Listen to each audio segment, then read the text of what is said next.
Virar station road परिसरात प्रवाशांना रिक्षामध्ये बसण्यावरून झालेल्या वादातून एका रिक्षा चालकाने आपल्या साथीदारांना बोलावून कायदेशीर जमाव जमवत रिक्षा युनियनच्या महिला अध्यक्षाला धक्काबुक्की आणि शिवीगाळ केल्याचा व्हिडिओ व्हायरल झाला आहे। आता या प्रकरणी विरार पोलिसांनी कारवाई करत 5 जणांविरुद्ध गुन्हा दाखल केला आहे।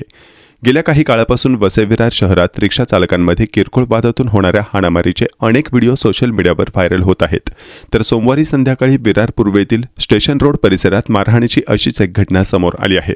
मिळालेल्या माहितीनुसार फिर्यादी रिक्षा चालक किशोर संखे हे सोमवारी सायंकाळी 7:30 वाजण्याच्या सुमारास विरार स्टेशन रोडवरील ICICI बँक समोर रिक्षांचे नियमन करत होते। यावेळी त्यांनी आपली पत्नी प्रतीक्षा हिला घरी जाण्यासाठी सुनील माने नावाच्या रिक्षा चालकाच्या रिक्षामध्ये बसवले।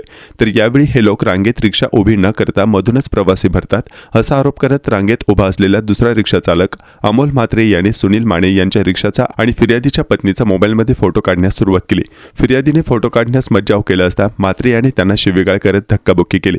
यावेळी रिक्षा स्टँड परिसरात सुरू असलेला वाद सोडवण्यासाठी श्री गणेश चालक मालक संघटनेच्या अध्यक्षा सिद्धी सातारकर पुढे आल्या। त्यांनी म्हात्रे याची समजूत घालण्याचा प्रयत्न केला, मात्र म्हात्रे याने त्यांना ही दाद न देता फोन करून आपल्या इतर साथीदारांना घटनास्थळी बोलावून घेतले।